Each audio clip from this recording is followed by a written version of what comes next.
Hello મિત્રો, તો કેમ છો બધા? જો તમારા ઘરમાં 60 વર્ષ કે તેથી વધુ ઉંમરના દાદા દાદી માતા કે પિતા છે તો આ વિડીયો તેમના માટે ખૂબ જ ઉપયોગી છે, કારણ કે આજે હું તમને એવી માહિતી આપવા જઈ રહ્યો છું જે ઘણા લોકોને ખબર નથી.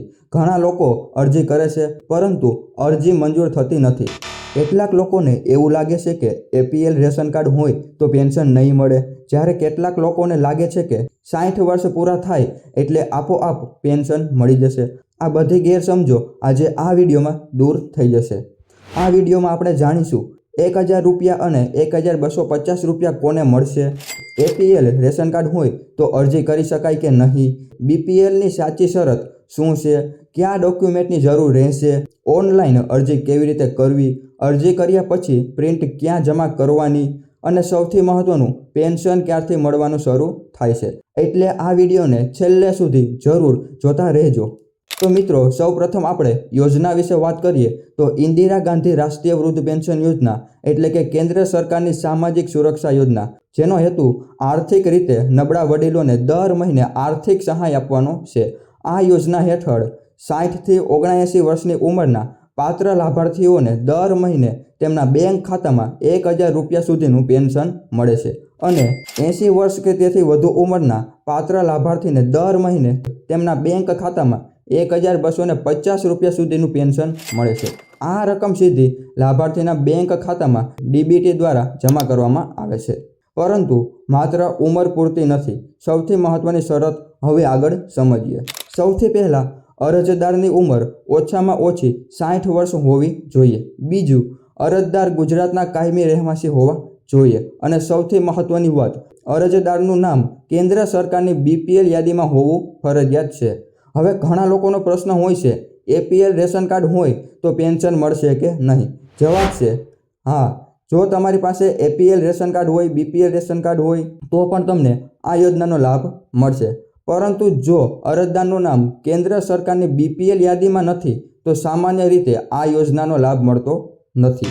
એટલે અહીં રેશન કાર્ડનો પ્રકાર કરતાં બીપીએલ યાદીમાં નામ હોવું વધારે મહત્વનું છે. જો તમને ખાતરી ન હોય કે તમારું નામ બીપીએલ યાદીમાં છે કે નહીં તો તમે તલાટી, વીસીઈ અથવા મામલતદાર કચેરીમાં બીપીએલ અંગે માહિતી મેળવી શકો છો. અને જો અરજદાર પહેલેથી જ સરકારની અન્ય પેન્શન યોજના અથવા નિવૃત્તિ યોજનાનો લાભ લઈ રહ્યા હોય તો તેઓ આ યોજના માટે પાત્ર ગણવામાં આવશે નહીં. હવે મિત્રો, આપણે વાત કરીએ કે અરજી કરતાં પહેલાં આટલા ડોક્યુમેન્ટ તમારે તૈયાર રાખવાના રહેશે, જેમાં આધાર કાર્ડ, ઉંમરનો પુરાવો, જેમાં તમે જન્મનો દાખલો, સ્કૂલ લિવિંગ સર્ટિફિકેટ એટલે કે એલસી અથવા નજીકના સિવિલ હોસ્પિટલમાંથી તમે ઉંમરનું પ્રમાણપત્ર મેળવી શકો છો. આ ત્રણમાંથી કોઈ પણ એક પુરાવો તમારે આપવાનો રહેશે. ત્યારબાદ બીપીએલનો દાખલો, ત્યારબાદ ration card. BPL ration card, APL ration card, બધા જ રેશન કાર્ડ ધારકો આ યોજનાનો લાભ લઈ શકે છે.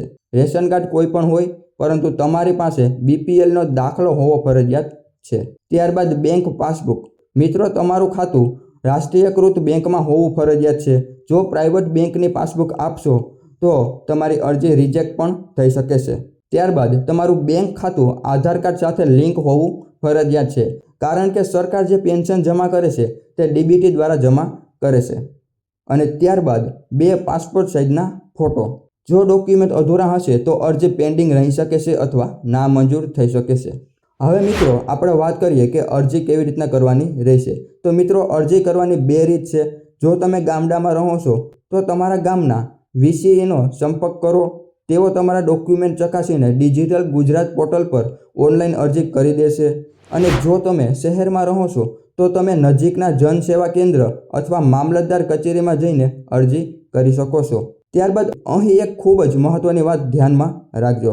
ઘણા લોકોને લાગે છે કે ઓનલાઈન અરજી કરી દીધી એટલે કામ પૂરું થઈ ગયું, પરંતુ ઓનલાઈન અરજી કર્યા પછી તેની પ્રિન્ટ કાઢીને તમામ જરૂરી ડોક્યુમેન્ટ્સ સાથે જોડીને સંબંધિત મામલતદાર કચેરીમાં જમા કરવાના રહેશે.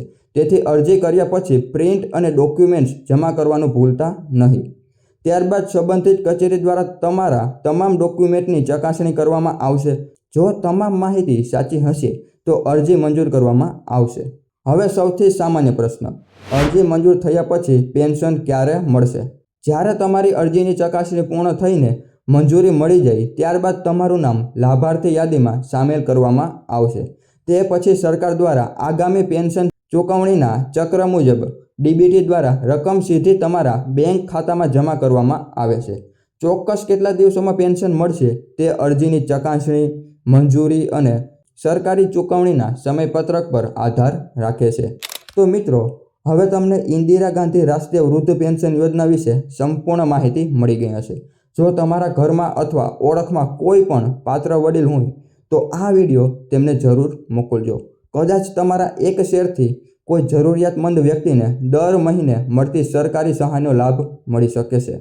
જો વિડીયો ઉપયોગી લાગ્યો હોય તો લાઈક કરજો, કોમેન્ટમાં તમારો પ્રશ્ન જરૂર લખજો અને આવી જ સરકારી યોજનાઓની સાચી અને વિશ્વસનીય માહિતી માટે આપણી ચેનલને સબસ્ક્રાઇબ કરીને બેલ આઇકન દબાવવાનું ભૂલતા નહીં. મળીશું આગામી વિડીયોમાં નવી માહિતી સાથે.